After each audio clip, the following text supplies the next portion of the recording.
all the dead have stories. There is a place where these horrors are transcribed, and they want their stories told. That's the best backdrop so far. Well, thank you so much. I appreciate that. I worked. And, I have to say, Anna, I am such a big fan of Land of the Lost. I know it's kind of weird to say that if we're talking about a horror movie, but I just love you on that. It's one of my favorite movies. So. Oh, thank you. It was I was saying on an earlier interview that Rafi, it was between Rafi's costume in this or the slee stack, and the most difficult and arduous thing to wear. I've got a slee stack scar here when one of them picked me up. Because I'm Generation X, and when I was a little boy, I had the worst crush on Holly, on that actress. I mean, that was my first crush. Was it? Yes, well, I hope I did her justice for you. It did. You did, absolutely. Well, hello, and thank you for talking to me today about Books of Blood. Rafi, I hear the dead want their stories told. Is that true? My man really knows what he's talking about. It seems that way, doesn't it, Jeff? Yeah, in bloody fashion, too. Yeah. And Anna, Mary is a skeptic. She's out to prove life afterlife doesn't exist. She's going through a tragedy. She loses her son to leukemia. But a vessel shows up to bridge both worlds, Simon. But she still has her doubts, doesn't she? Oh, I think she Anna's having problematic. I could probably answer some of these questions for her, to be honest. Well, absolutely. Well, your character is a self-possessed. That's a one. Yeah, it is. That's a good Freudian slip, man. It is. Professed medium shows up, and is he a con artist or is he a real thing? We just kind of keep guessing, don't we? I think yes, we keep guessing, and obviously you've got to see the film. But I think there is an element of the real thing. I think I don't know if you've ever seen Darren Brown. But what he does, he's an amazing English mind reader, and really what he is, because no one can read minds as far as we know, is he's incredibly observant and intelligent and uses that to his advantage. And I feel like Simon does the same thing. So it's not that he has a sixth sense, but almost a fifth sense, where he's just so tuned in. Well, it's amazing, especially with your character, that people want to believe, regardless if it's real or not. People always want to believe that they can communicate with their loved ones, and so I think that movie really, really preys on, people who are victims or people who want to believe. I guess people just have to make up their own minds. Agreed. I completely agree. I mean, that's the only reason I'm able to do what I'm able to do, is because of that, is because of the concept of wanting to believe. And we all want to believe. It's the reason we believe in heaven and hell. I'm not one to say someone should or shouldn't believe, or that it doesn't exist. But why do we believe in heaven? Because it's a really nice concept to think that we might see someone again and that they're up there having a good time. And it's like, does it exist? I don't know, but the chances are probably not. But do you see what I'm saying? It's I can't believe it doesn't, but it's that concept. I think out of the entire movie, you had the speech, you had the highlight, the showstopper, where you gave about the dead over the centuries, banish the dead, leave them voiceless. Well, look who's back. Oh, I'm back. I missed all of that. What have you been talking about? Oh, we just talked about what a diva you were on the set, and Yeah. No, I'll have a question or two for you. Don't worry, Anna. I got it for you. But I was just telling Simon, Rafi, that he had the ultimate speech in the movie where he talked about how we leave the dead voiceless and we banish the dead, that our attitudes have changed. And I always think of the Mexican culture on Day of the Dead. They celebrate their dead and remember them. Mm-hmm. It's interesting. That's a really good point. I mean, I had a parent die when I was younger. And one of the things we talked about very openly was the idea that over the years, pictures are taken down, or they're moved, or they're put in a box or something like that, right? And as the years go by, we remember them less and less, right? And that's almost the concept of leaving them voiceless, and it's our job actually to continue keeping them alive, assuming there's someone we want to keep alive and remember. And Anna, Mary, she reminds me of a modern day Houdini, because she's out to expose con artists. But, she ultimately becomes a believer without giving anything away. So she does this journey. Yeah, for a very clever, I think what it's saying is no matter how smart you are, we're all susceptible of being vulnerable. And when someone preys on probably the worst type of grief that one could go through, the loss of a child, I think you're just hoping for something. You'll believe in anything just for some kind of comfort. And the world we're in right now, I think there's a lot of people out there ready to prey on those that are vulnerable and not coping. And it's the good people's job to banish the world of those people. The final scene when all the dead have told their stories. Were you in makeup? Was that you? Or was that a stunt double? That was me. No, that was me. Yep. And a bit of the stunt double, in all fairness. He helped me out, but most of it was me. And it was tough. It was a latex suit that took 7 hours to put on. It cost hundreds of thousands of dollars. The makeup team were incredible about it, and I was not incredible about it. I was having a nightmare of a time, but they were very patient with me, and it looked great, and that's all that mattered. And they went at it in a very old school way, like because it is retro genre. It was Rafi wearing the actual suit rather than it all being computer generated, which I think makes it special. Yeah. You struggle for your craft, Rafi. It's all up there. And thank you both for talking to me today. Come visit us in Las Vegas real soon. We'd love to have you. We will. Thank you for all your effort. You're the most entertaining. It looks so cool. Your backdrop. Thanks, Jeff. Take care. Freda, good morning from Las Vegas. How are you? I'm good, thank you. Thank you so much for joining me today to talk about Books of Blood. Do I look appropriate? Yes. I think that's quite hilarious, but I have to ask, are they real? Maybe. Blood Just curious. Okay. Let's talk about your character in Books of Blood. Ellie runs a unique bed and breakfast, and she has a green thumb. She loves the garden, doesn't she? Yes. Mm-hmm.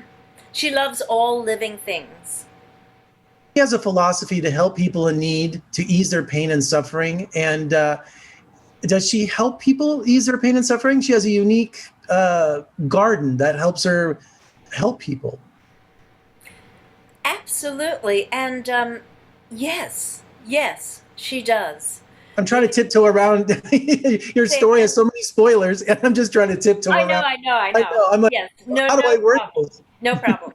She, there are certain things that you have to do, and if you are a person of strength, you can do them. Not everyone can do them. And this is what Ellie feels she has been chosen to do, because she obviously gives relief. This is seen at the end of the film, even if you don't quite see it during the film. And it is unique.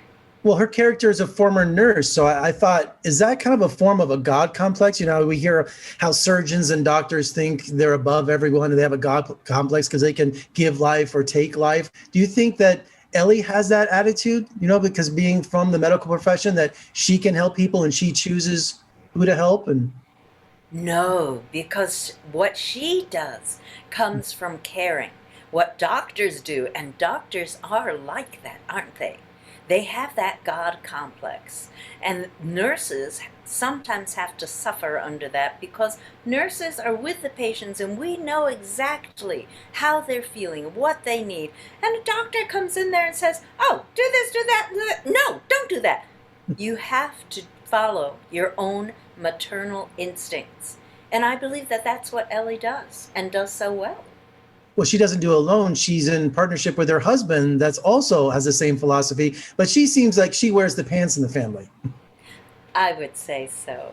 And therefore, it's a happy marriage. Was it disturbing creating some of the scenes in the movie from the book? I mean, because especially in your story, there's just some really bizarre things that happen. And so when you were on the set, just like, this is really weird. When you're in your character and on set, and it's such a good script, the way Brannon and Clive wrote it, and Brannon really, and Adam, nothing seems odd. Nothing seems irregular because it's part of your character's relationship, her character, and her world. So I would have to say, no, it did not. Brannon Braga, tell me about his style. How was it working with him? He's a legend in the television industry. He'll get an even bigger head. No, I'm kidding. It was wonderful working with him. And what was wonderful is that he doesn't think of himself as a legend. So when he was working with the actors, he is one of these directors who casts, and I don't mean this about myself, but I could see in every other role that he cast, he casts so well and so instinctively from, what he feels, that once you're on set, he believes in you and he leaves you alone. If you need direction, if you want to ask him, Brannon, what do you think about blah, blah, blah? He's right there. But he's not a micromanager. And I think because of that, things happen that surprise even him. And they happen for the good between actors. And you have the feeling that you can try, it's not like you try improvising, but little moments of improvisation come popping out because you trust him, he trusts you, and therefore you trust all the other actors on stage. And it was a great pleasure. It was a great pleasure to work with him. Well, Freda, thank you so much for joining me today. I love the film, just in time for Halloween. And one final thought for you, gotta protect the garden. Thank you, Jeffrey, I will. Yule, Jeff in Las Vegas, good morning, how are you? Jeffrey, I'm good, but I'm a little worried about you with the blood on your shirt. And what have you been up to over there? I don't know. I'm a film critic, but my second job, I work at the county morgue, and I just came right off my shift. And I'm so sorry for not cleaning up, but I thought it'd be I love the whole thing. Hey, I have to tell you right away, I am such a fan of yours. And I mean, of course, Seinfeld, but The Outsider, you're in so many things over the last 20 years. I mean, I feel like I know you, So thank you very much. I'm just a big fan. So this is a thrill. Have you done horror before? I was looking through your filmography, and let alone Clive Barker. I mean, is this a new genre for you as an actor? Yeah, I've never done it. I mean, I've never done horror. This was very interesting part for me when I saw the part because because Bennett is not in a horror movie. He starts the film. He's in like a he's like a crime drama. You know what I mean? And then he's a thug. Yeah, he's a thug. But he finds himself in a horror film. I mean, so I love that. I love how the character moved through that, and that was all very interesting to me. Well, I love how it establishes your character because he steals coffee and he's like, give it to me before it gets cold or there's going to be trouble. What a shoplifter. I'm very serious about coffee. And, I guess the essence of the show is that the dead want their stories told. So your character is on the hunt for the particular book that's worth millions. And he almost becomes obsessed about it, almost to where it's going to kill him if he doesn't back off. Well, have you seen the film? Oh yeah, I have. No spoilers. Well, I mean, he's trying to get out. He's trying to go live his life with his wife and, on an island somewhere. And he doesn't want to do this anymore. He's kind of done. So this is his ticket. This book is his ticket, He's going to cash out. It's never good for a character to tell their dreams like that, because you want it always to work out for them, so you want to be in Mexico on the beach with your wife. You're like, is that going to happen in a Clive Barker horror film? I don't know. Yeah, he just wanted to have some, a couple of margaritas and, and hang out, man. And there's a scene where those rats are attacking you. Was it all CGI or were there some real critters on the set? We had some, the rats attacking me are CGI for a lot of sort of, rats don't exactly do what you tell them to do. They don't take direction, huh? Right. They're terrible at taking directions. And those are movie rats, but they had terrific agents, all of them. Pampered, they're union. They're union rats, my friend. No, the rats attacking me are CGI, but I believe that we did have some live rats that they shot for other parts, And being a Clive Barker adaptation, were there times where you were on the set and you saw some things that were just disturbing, bringing his words to life? You're like, the creep factor was pretty high. The creep factor was high always. You can't, here's the thing though, it's a movie and it's a set, but things affect you. You're seeing things that affect you, even though you realize this is a prop, but it gets to you, man. So yeah, it's a little creepy, I'm not gonna lie. And finally today, tell me about Brannon Braga's style. I mean, I have such an admiration for him as a producer and director. How was he as a director for your first horror film? Oh man, I would walk into any fire with Brannon Braga, and that's the best compliment I can give a director. Brannon has a thing about him that you want to make him happy, and you want to give him what he wants, because he's a gentle soul, and he's clear, and he's a great collaborator. You know, he really wants to collaborate and hear what you bring and what you want to do. You know what I mean? Because at the end of the day, you have to trust the actor. You know what I mean? You know, you have to let go of sometimes of ideas you have, because the actor in front of you is the guy doing it now. You know what I mean? Well, this has been an absolute thrill. I love the movie. And when you have a chance, you'll come visit us in Las Vegas. We'd love to have you. Jeffrey, thank you so much. You know what? I may be in Las Vegas sooner than you think. We'd love to have you. I can't wait. I'll look you up. All right. Take care, buddy. Thanks, my brother. Take care. Now, Brannon, I'm seriously geeking out right now, being in front of you, because I am such a super fan of yours, starting back with Next Generation. You've been part of my life for like over 30 years, and it's such a thrill to talk to you today. Well, I'm blown away to hear that, and it makes it all worthwhile to hear that. Thank you. Oh, wonderful. The Orville, Cosmos, Books of Blood. Where do you find the time? I mean, every time I turn around, you're doing something, nothing small, but just something epic on every scale. Where do you find the time for all of this? Well, because my work is my work. It's my hobby. It's my relationship. It's kind of everything. It's a great passion, and I've been very lucky to work on projects, as you say, that have scale and sometimes great optimism, very often great optimism, which is important to me, and then sometimes something a little darker.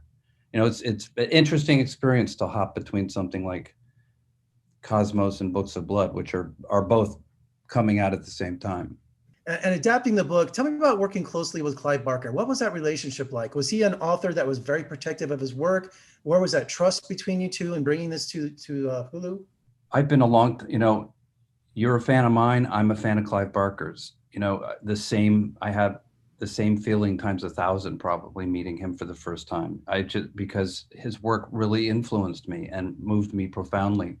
And to sit in a room with him, with the holy grail of horror, in my opinion, this collection, and not only adapt the title story, but 2 new Books of Blood story that people haven't seen, which I was really interested in, because these are stories that use some modern components, one of which being an Airbnb type setting.